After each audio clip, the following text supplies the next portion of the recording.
Hello, I am Jess, and I want to give you 3 time-saving strategies that you can use ChatGPT for. Thank you so much for having me here, Chris.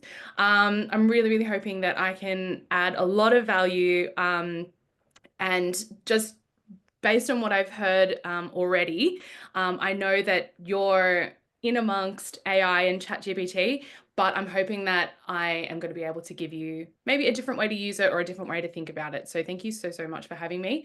I run a store called The Sydney Teacher. That probably gives away where I'm from. I'm from Sydney, Australia. And I have been a TpT seller for about 8 years. Kind of on and off because, as you're probably aware, when you first start, you're not going to be full time. So it was very much a hobby. And in Australia, it's, I think, a little bit different to what it is in the US, where you can't necessarily be open about running a TpT store. You're not really allowed or expected to work a second job because in Australia, like, your teaching job is supposed to be like your main focus. And teachers in Australia are paid quite well. We're very lucky. And so the expectation is that you don't have a second job.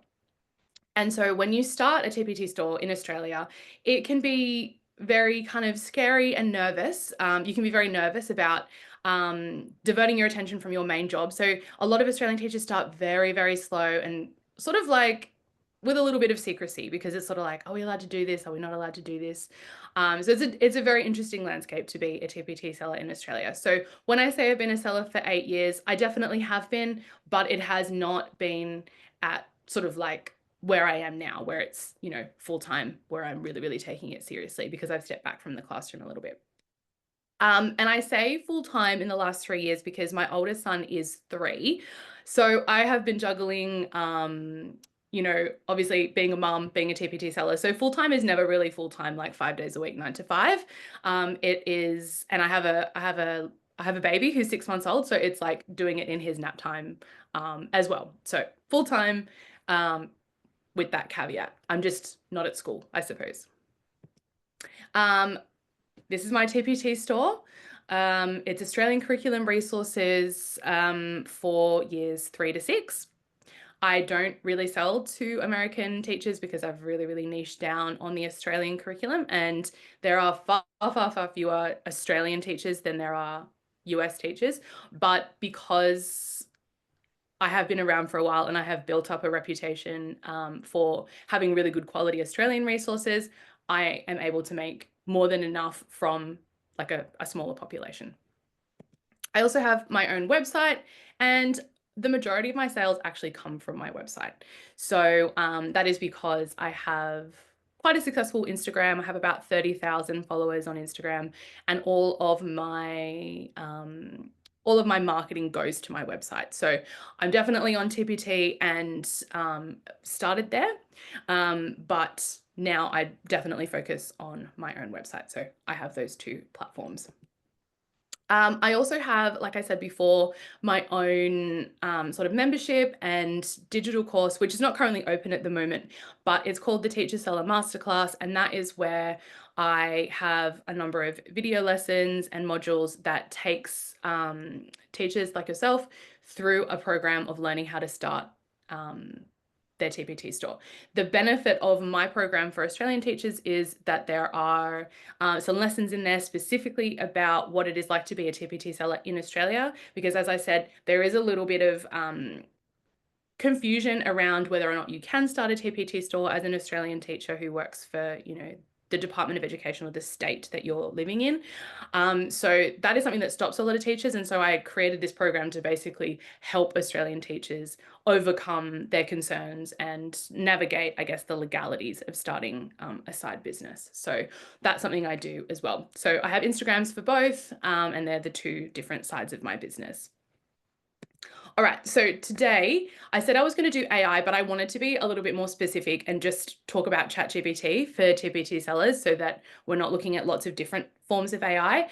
And I want to give you 3 time-saving strategies that you can use ChatGPT for. And the reason why I want to help to save you time is because time is money. That is a really cliche thing to say, but it is true. Like I said, I'm a mum, and my son is in the habit of having 45 to 60-minute naps. And that really limits the amount of time that I have to create resources to market them. I mean, if you're a parent, you know what that's like. At the moment, he's napping 3 times a day. That's like, if I don't do anything else, I'm probably going to have 2 hours during my day to do stuff. I don't have time to waste. If you're not a parent, or if you're working full time, again, you don't have time to waste. So you really need to maximize the time that you have. And ChatGPT is truly an incredible tool for that. I should also say, if I'm talking too fast, I don't think I have a very strong Australian accent, but if I'm talking too fast, please let me know. Okay. So this question was raised in the Facebook recently. How are you using AI for your TpT business? I saw this once I had decided to do this topic, and I really zoned in on like, oh my gosh, what are people saying in the comments? And I hope I'm not going to out anyone in this group right now for their comment, but I blanked out the names. So if you have said something, or you have a really strong opinion about AI, you'll be anonymous at least. Okay, so I've only put a certain type of comment here. I haven't put any of like the glowing comments. So this person says, I'm not using my brain. Isn't that what we teach the kids to do? I'm not. With 33 years of experience, I think I can make a better resource than AI. I can smell an AI created product description from a mile away, pivot and sprint in another direction. I do not use AI, nor do I plan to, nor do I support the practice. I also steer clear of any products that clearly use AI, and that includes ClipArt. And I'm not. I would much rather purchase resources made by real teachers, and I know others feel the same. And make note of not just the comments, but how many people have liked it. And this is like when I shared it, the post was 11 hours old. So, potentially like a week later, it maybe has even more comments and replies and likes and stuff. So this is sort of like a very clear snapshot of like the negatives of AI. And to be completely honest, I don't disagree. Like, I don't think that AI can make a better resource than this person with 33 years of experience. And I can also sense what an AI created product description looks like and think, there's a bit of an ick, right? And yeah, I probably would prefer to buy a resource that was made by a real teacher than AI. So there's like nothing here that I disagree with, but I think that if these people are business owners who have a limited amount of time and they're trying to maximize that time to make the most amount of money, I do think that they are missing a huge opportunity by having such a fierce like opposition to AI. So I can see like sort of both sides. And I think that as creators yourself, you should also be aware of what your customers or your potential customers are feeling about AI as well. So it's helpful to know what the landscape is and to see how people feel about AI. And like for some people, it's like visceral. So just know that.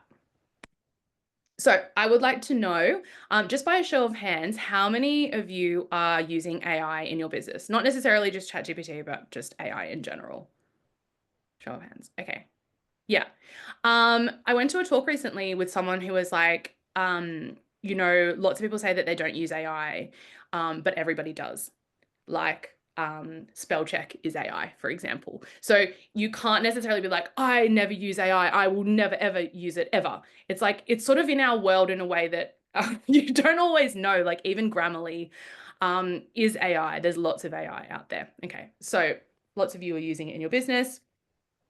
And I would like to know how you're using it in your business. So this is what I do with the people that are in my membership. We just sort of like pop some things in the comment. Is that all right, Chris? If people just sort of share where they're at the moment. Yeah, cool.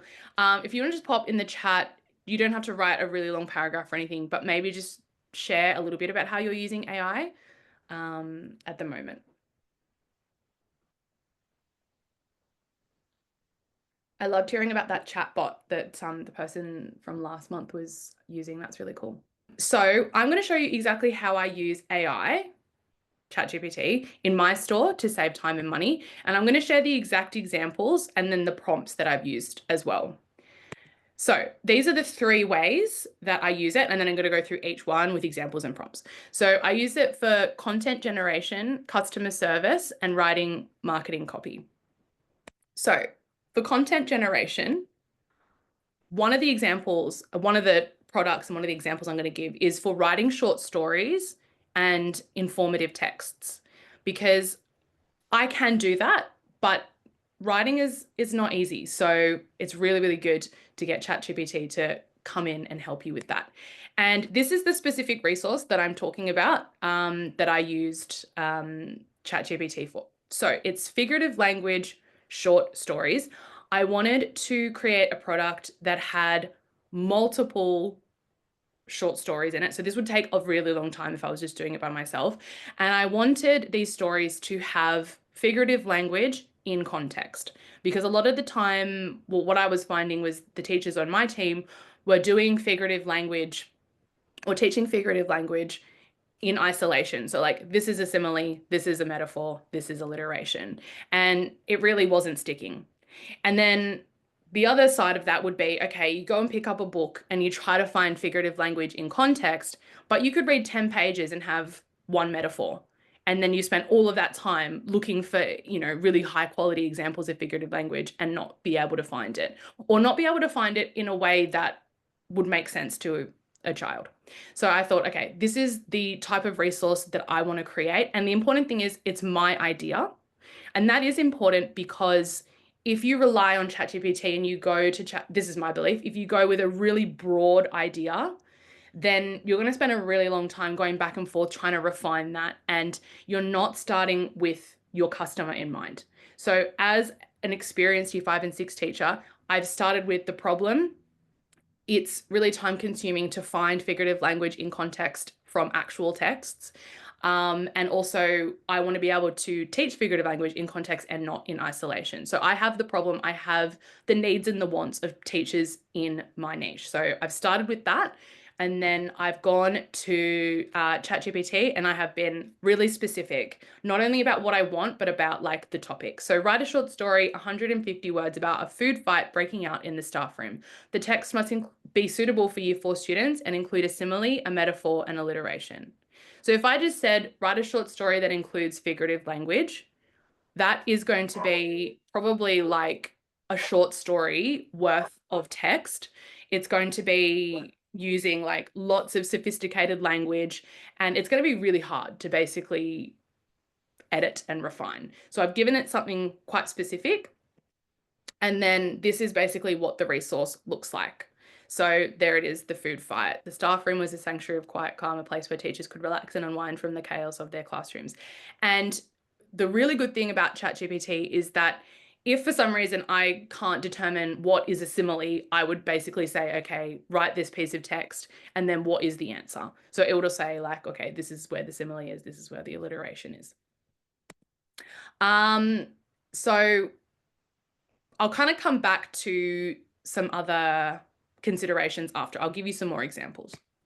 This is a really, really good way to use ChatGPT that a lot of people haven't thought of, and I love it. So it's really good at generating lists of correct and also incorrect answers. I love this so much. So I have this puzzle that is a maze where students have to start at the top, and then they have to go through the correct answers to get to the bottom. But what ChatGPT can do for me is it can think of incorrect answers that I can fill in the other spots. And it's actually time consuming to think of incorrect answers, because you want answers to be not so incorrect that it's like really obvious, but just sort of like a little bit incorrect. And so it can think of that in like 3 seconds. So the prompt is, write me a list of 30 incorrect single-digit division problems. For example, 9 divided by 3 is 6.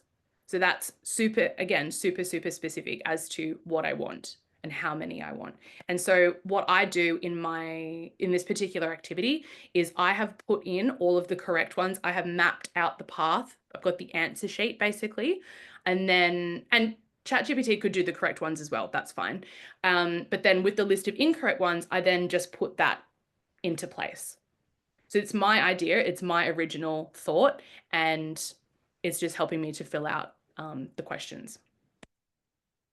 Okay, another one is writing puns and jokes. So ChatGPT is like dad joke central.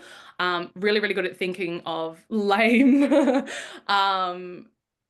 witticisms. So I had this, I had a desire to create these punny cards for Mother's Day and Father's Day. And so I went to ChatGPT and I said, write a list of food-based puns suitable for Mother's Day and Father's Day. For example, you have a piece of my heart.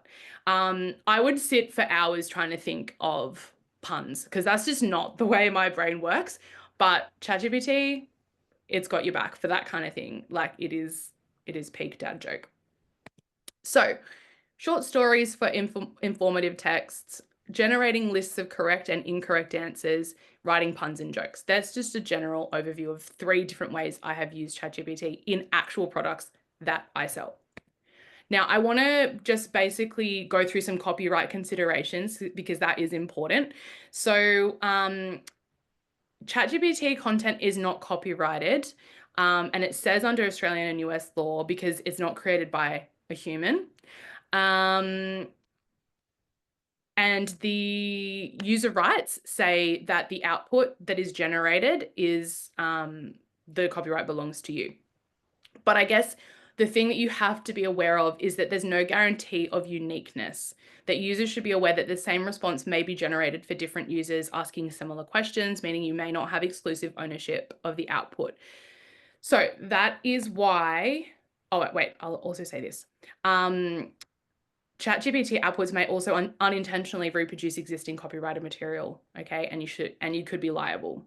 So that is why I say give a very specific prompt, because the more specific you are, the less likely it is that someone else is writing that specific prompt and is going to get the same output. So if I just said, okay, write me a short story and full stop, it is really likely that someone else is going to use that prompt and they're going to get a very similar story. And if you both took that and put it on TpT, you know, it's kind of like, well, that's my product, or no, that's my product and I created that prompt, da, da, da.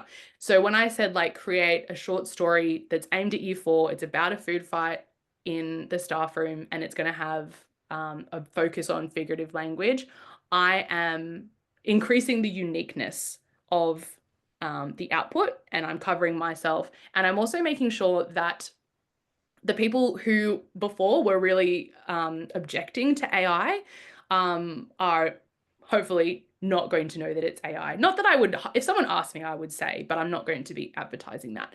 And to that as well, I always edit, adding and subtracting and reworking what ChatGPT gives you, because it's never going to be perfect the first time around, and just to increase that uniqueness as well. For maths, obviously not, because, you know, the division problem is the division problem, but this is more so for the pieces of writing. So that is content generation. Originally, I had called this section idea generation, but it actually isn't idea generation because I have the idea. I know my customer, I know my niche, I know what they need. I just need something to help me execute that in the fastest way possible. And you could easily do this with a VA. These are all like VA type tasks. You know, creating a list of 30 division problems is like a bit of grunt work. It's not something that requires, you know, my creativity and my design expertise. It's just something that needs to be done. And so I'm going to have someone or something else do that for me so that I can focus on, okay, how do I want the resource to look? How am I going to market it? The things that I specifically need to do. All right. If there's any questions, feel free to unmute yourself at any time and I'm happy to answer. Yeah, so hopefully we have circumvented like all of the issues that these people have raised. Customer service. I don't get too many angry emails, but when I mean, they're not angry, but when I get emails that are like not lovely, I don't know, I don't like it. It really kind of like gets up my goat. So I actually really love using ChatGPT for answering emails. I got this email recently. Someone couldn't access the product and then I gave them a link and then they said, oh, thank you for providing that. Now that I'm able to look through these things, I feel as though I may have purchased the incorrect thing. I was hoping to find pre-made spelling lists. This just has the activities to do and reading and comprehension to match it. I don't suppose there's any chance of a refund, is there? No, Courtney, there's no chance of a refund. So I need to respond to her. I need to have good customer service, and I'm just going to ask ChatGPT, how can I respond to this nicely? And this is what ChatGPT has come out with, and I'm not going to use it verbatim because it is quite AI. The M dash is like a really big giveaway. And also like being like overly appreciative of her email, which I'm not really appreciative of, to be honest. But it just gives you a way to respond to something that is not very ideal in a very quick way. Because yes, I could do this without AI, but for me, it's faster and kinder than I would be. I just want to be like not reply at all, to be honest. But if I have to reply, I want to be able to do it in the kindest way possible, and just get it done and move on with my day rather than laboring it out myself. Okay, that one was an easy one. Marketing copy. So I have my own website, which means that I also have the ability to email people who purchase from me from my website, which is a really big benefit over just having a TpT store where you can only do notes to followers, obviously. And then I have my Instagram account. I also write blogs. So I have this whole world of copy that I have to tie in together. So before we get into that, how many of you, just by show of hands, market your resources outside of TpT, whether that's through social media? I know a couple of you have a TikTok, email list. Yeah, it'd be good to have an email list, even if you don't have your own website. But what I always say to my members in my group is, even if you're not at the point of, sort of what I'm talking about right now, it's really good to have this in the back of your mind so that when you do get there, because to get to 5-6 figure years, this has to be a part of your strategy long term. Just put this in your back pocket for later. So emails, social media captions, and just general social media planning. Because when you write an email, a good open rate would be like 30, 40, 50%. Social media, I have 30,000 followers, but maybe only 5,000 of them see it. So if you only send one email about the thing that you're promoting, a lot of people won't see it. So what you do is you send multiple emails about the thing, and then you're also posting about it on social media at the same time, so that somewhere along the line, the people in your world who have elected to follow you or signed up to your email list will see it. So these things all kind of have to marry in together. And it's quite time consuming to write 3 emails and, have a carousel post and then 3 reels about the thing that you want to talk about. So if you were to do it all by yourself, it would take a very long time. So this is an example of something that I did for my Teacher Seller Masterclass. So I created this free training called Pricing for Profits. And so I basically wanted a hook, and I wanted to give my solution, and then the call to action is to comment pricing for the link. So I've just written all of that in there. And the best thing about using ChatGPT regularly is that it starts to understand like the way that I speak and the offers that I have, and there's so much less back and forth. But even so, I did have to go back and say, okay, no, I want the call to action to be at the top and the caption to include like common things that teacher sellers might be thinking. So for you, if on TpT, if you're thinking about content for Instagram, you would definitely want to have a call to action like comment spelling for this spelling resource. You need to have things in your copy that teachers can resonate with. So just shoot that back to ChatGPT and say, okay, what might a teacher be thinking if they need this spelling resource, or if they need this figurative language resource? What are they going through right now that would stop them and have them engage with my content? And then this is where, like, once you get one aspect of the copy or the marketing copy like nailed in, then you can go and say, okay, create a follow-up email that will come to people after they've triggered the Instagram automation. Or this is also something that you could just send separately, even if someone hasn't engaged via Instagram.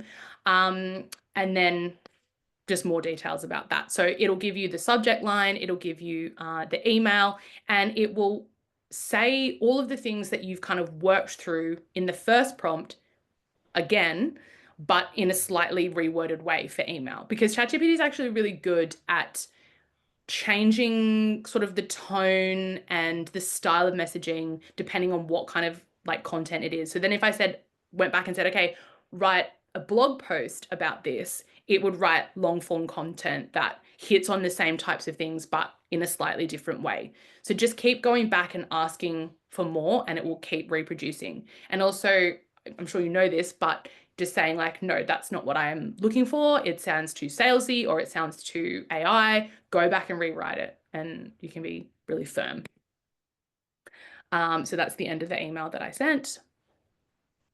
All right, so I kind of rushed through at the end there, but I'm hoping in all of that, there has been something that you can take and use in your TpT store. Because I don't know specifically where you're at. I wanted to give a bit of, okay, this is like the type of resourcey stuff you could do when you have a shitty review, because those come through all the time on the on Facebook groups, people saying like, I don't know how to respond to this. And in my head, I'm just like, just ask ChatGPT and then get on with your day. Don't write about it in a forum and like, continually, like, I think that it just sort of like, it's just going to make you more angry and more emotional when you post about something in a forum, and then throughout the day you're getting notifications about that and reminders about, oh yeah, that was really annoying, and other people being like, yeah, that is really annoying. Use ChatGPT, get on with your day. And then lastly, for people who are more looking at Instagram, TikTok, and how you can like bring all of those things in together. So like a little bit more of an advanced strategy there.